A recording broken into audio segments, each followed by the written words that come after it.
Batteries. We got somebody, CBC person that's getting all set up too. Oh, that's CBC. Well, I know Recognize that, that but logo anywhere? There's a reporter just coming in now. So she gets keeping people on their next to come. Yeah. Okay, let's get started. Rick, take your mask off. Yeah, I will. Good morning, everybody. It's a pleasure to welcome you today as the Kamloops-North Thompson NDP announces the next MLA from Kamloops-North Thompson to go to Victoria. I want to begin by acknowledging that this land is located in the Kamloops to Secwepemc territory, situated on the southern interior of British Columbia within the unceded traditional lands of the Secwepemc Nation. And I would call on our good friend Dale Bass as our validator. Thank you. Thank you. I need my glasses to clear. Good morning. This is strange. Normally I'm over there with you guys waiting for this to end.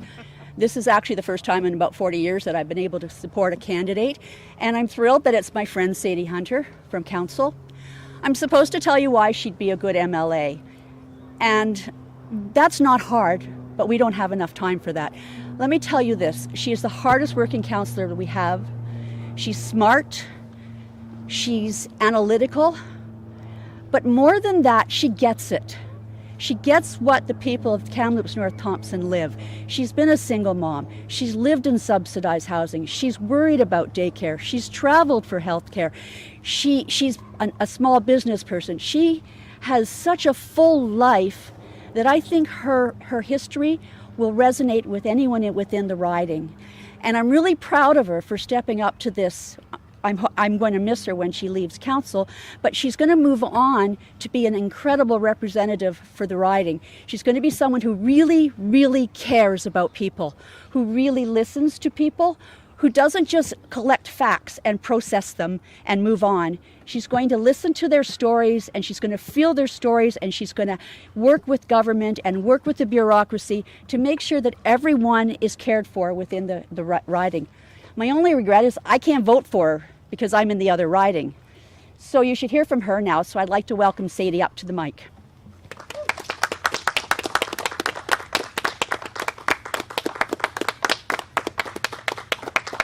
Well, thank you, Dale. I think she covered it. Hello, my name is Sadie Hunter, and I'm the BC NDP candidate running to be the next MLA for Kamloops-North Thompson. I'd like to acknowledge the privilege of speaking to you from the unceded traditional territory of the within the Secwepemc Ulu, and start by saying and acknowledging also that it's a critical time in BC and a critical time in the region.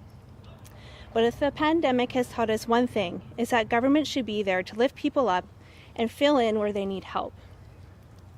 I've been really impressed with the leadership shown by John Horgan and the BC NDP government. The response they've shown through the pandemic has been recognized around the world. They listened to the experts and implemented their advice. They supported those who were making necessary adjustments, and they helped those who really needed help. As Dale mentioned, I grew up in a small town in the Peace region, and I chose to live in Kamloops 20 years ago. I understand the unique needs of diverse communities that make up this riding, whether that's the Tronquil Corridor, Brock, Little Fort, or Clearwater, or anywhere in between. I understand the needs of a single resource community, and I know the needs of this vibrant city that we call home. It's also important for the voice at the table to be able to understand through lived experience. I was a single parent and a student for a long time. I understand the need firsthand for access to affordable housing, affordable daycare, and affordable education.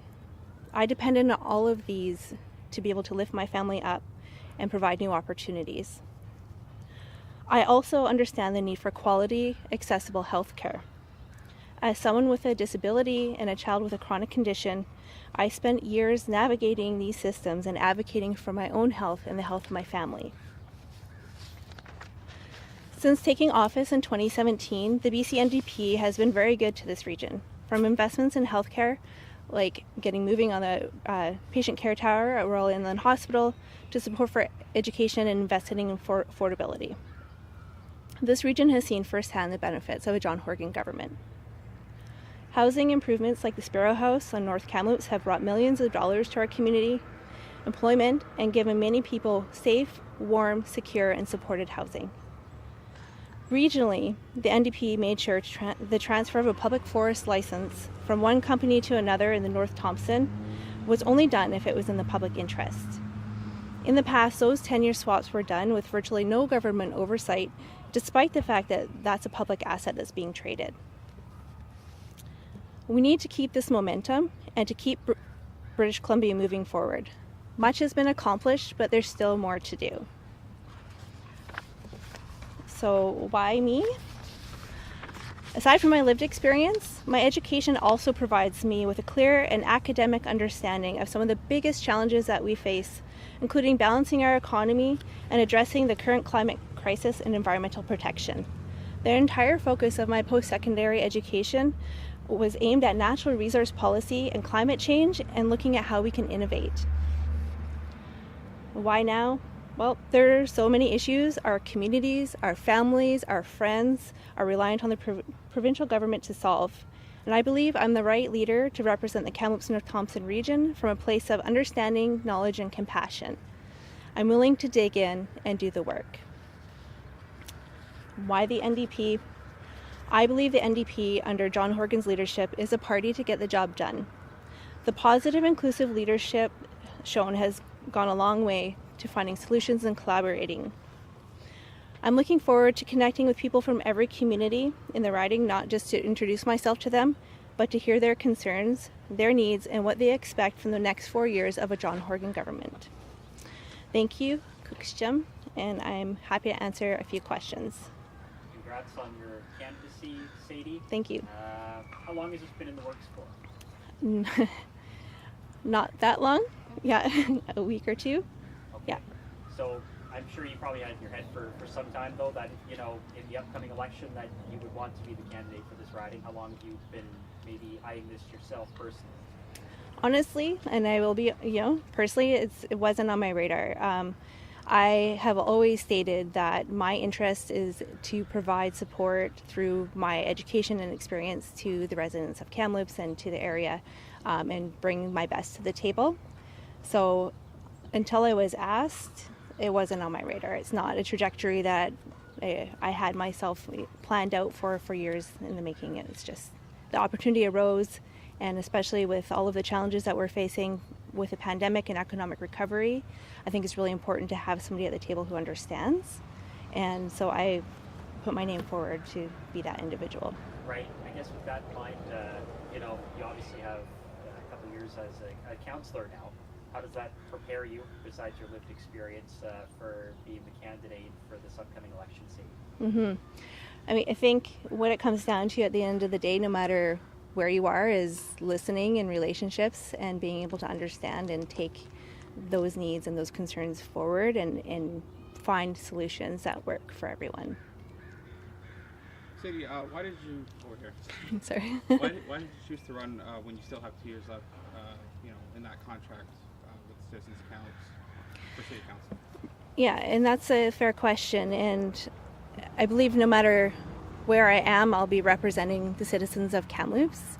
Like I just mentioned, this is not something that was necessarily on my radar, but I've also learned through my time in the last 2 years, there are so many things that we can't get done at the council table. So when this opportunity arose, it felt like the right move to be able to continue to advocate and provide support for those things that need to get done that we can't do there. So no matter what, where I end up, I will be providing support to the citizens of Kamloops.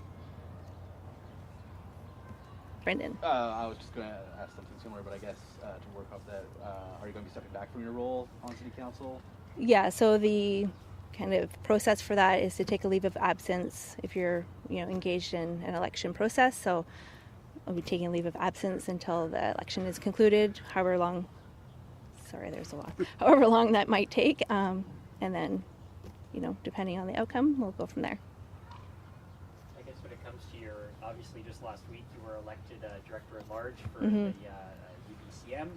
I assume you're new in that, but there's a leave as well for that. Yeah. And obviously, if elected, that would trigger a councillor by-election. What would be the process for the UBCM? And would you have any regrets, I guess, for lack of a better word, if elected, when it comes to the time and effort you put into becoming a director at large of the UBCM? Not at all, because no matter where I am again, I'll still be advocating for the region and for small communities in the city, whether that's a director at large at UBCM and providing policy input to the provincial government or as a representative for the provincial government. So the process is the same. It's a leave of absence. There's actually a couple of other elected officials who had to go on a leave of absence immediately following the election, so I imagine that they would also have their own by-election process. Thanks everybody for coming out. We really appreciate it. One more question and then we've got to get a lot of other things done today.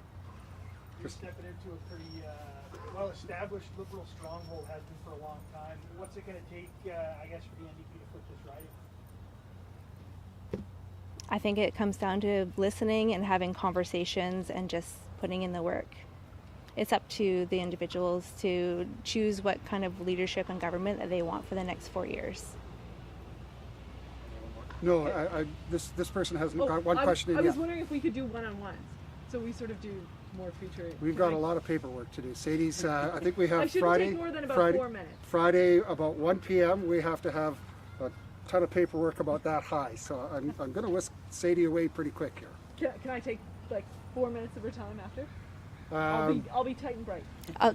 Yeah, we can go decide it. Can I just ask one more question for 10 seconds? We're running out of time.